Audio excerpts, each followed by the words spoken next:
Nako, ano itong nangyaring malaking kaganapan mga kababayan diyan po sa Davao na kung saan nag-iiyakan po ngayon ang mga DDS.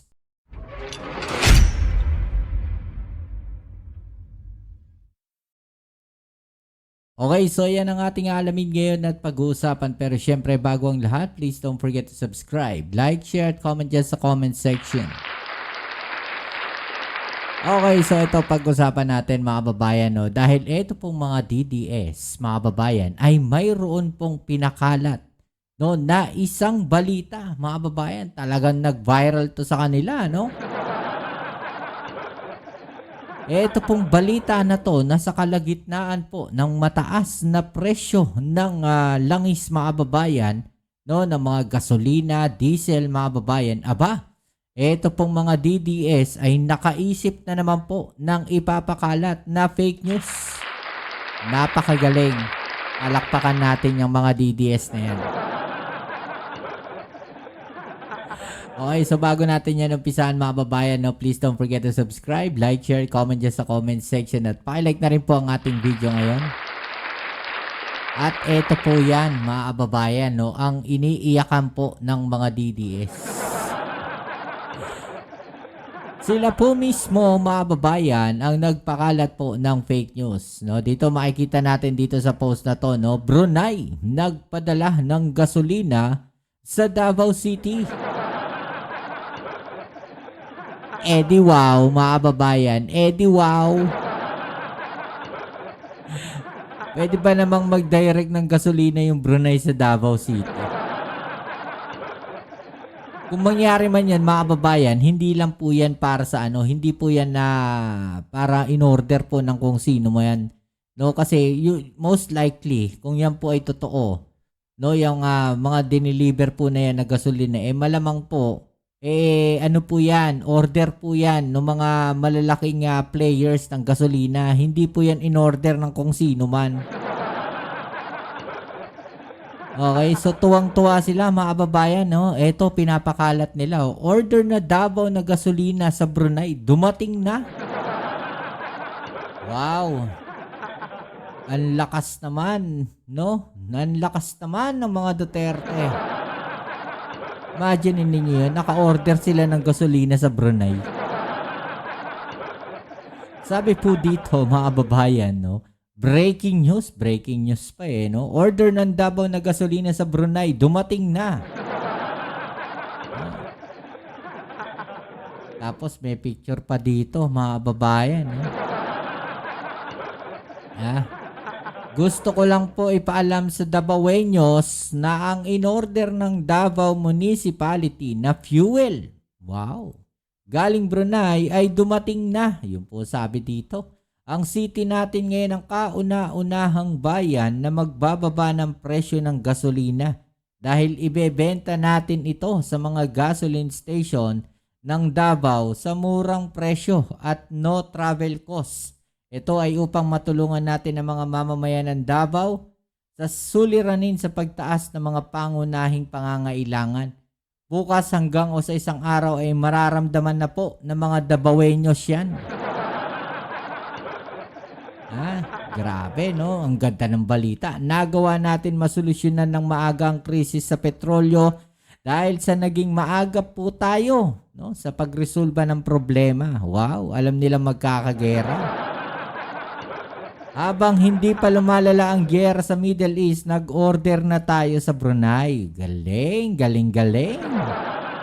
Agad-agad dahil alam po natin na pag lumala ang gulo, doon ay tataas ang presyo ng petrolyo na siyang magiging pagtaas ng lahat ng bagay. Ba? Ang lupit mga babayan.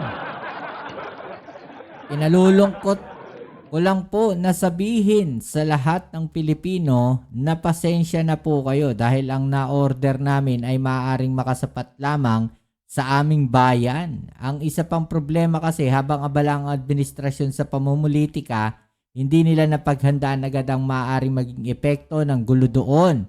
No, kung nakapaghanda sana ang gobyerno na nakabili agad-agad ng murang reserba, wala sanang problema ang bansa. Tataka lang ako dito yung spelling niya ng sabihin sa letter Z.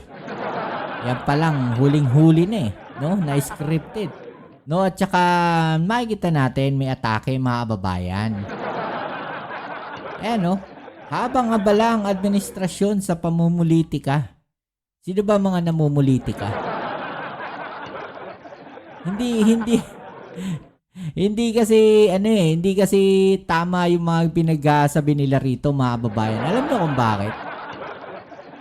Hindi naman po kasi Pilipinas lang yung apektado ng pagtaas ng mga presyo ng langis, mga babayan. Buong mundo po yan. Kaya kung sasabihin ninyo na umorder po ang Davao ng gasolina sa Brunei, abay, napaka-special nyo naman. Napakagaling nyo naman kung ganon. Kaya lang, mga babayan, tila isang araw lang po ata yung saya nila. Dahil ayon po dito sa Davaoenos, mga kababayan, nagsalita na po sila. Mamaya, paiiyakin pa natin yung mga DDS na yan. Sabi po dito, Davao City refutes claims of Brunei oil supply arrival, mga kababayan. Aray ko. Tuwan-tuwa pa naman sila si Marcos naghahanap din ng mga bibili ng mga ari-arian o assets yaman ng gobyerno ng Pilipinas. Okay lang po, Congressman, wala na po kami magagawa, weak talaga ang gobyerno natin ngayon. Diba? Tuwan-tuwa ang mga DDS. Ganyan sana ang lahat ng mga mambubutas, mambabatas ng bawat distrito o probinsya, hindi yung puro pansariling kapakanan at kapakinabangan ang inaasikaso. Mukhang nailagay na rin sa maleta ang mga langis. Kita mo tong tao na to. Ano mo ilalagay sa maleta yung langis? No? Kita mo tong tao na to. Nag-iisip ba to? Sige nga, ilagay mo nga sa maleta yung langis. Lagay mo nga sa maleta yung langis. Sige nga. Balik tayo dito. Pinabulaanan po ng Davao City, na mayroon pong supply ng langis nagdumating galing pong Brunei. Paano ngayon yan? Kayo na lang naglolokohan. Sabi dito, the Davao City government has debunked reports circulating online claiming that an oil supply from Brunei has arrived in the city, stressing that no such development has been confirmed. Hindi daw po kumpirmado yan, mga kababayan. Sino na naman kayang DDS ang pasimuno neto? Alam nyo, kung nangyari po talaga yan, mga kababayan, naibalita na po yan. Hindi ho pwedeng basta-basta makaligtas yan sa mata ng mainstream media. Kaya lang wala naman naibalita Kayo lang ang nagbalita.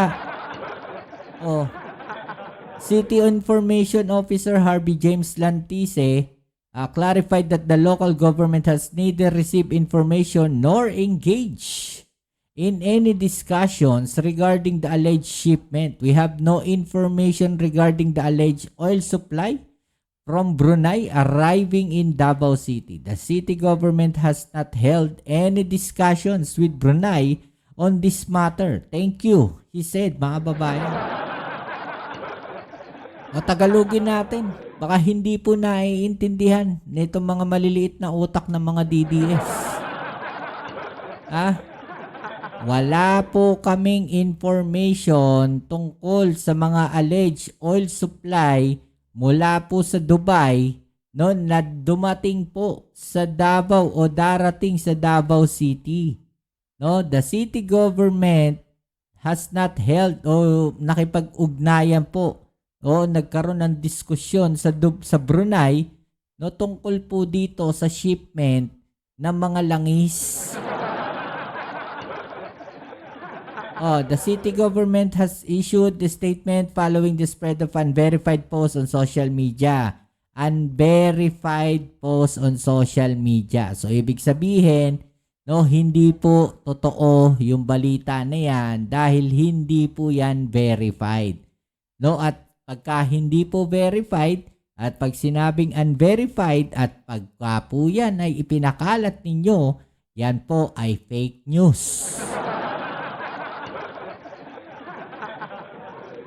The public is urged to remain cautious and rely only on verified official sources to prevent the spread of misinformation.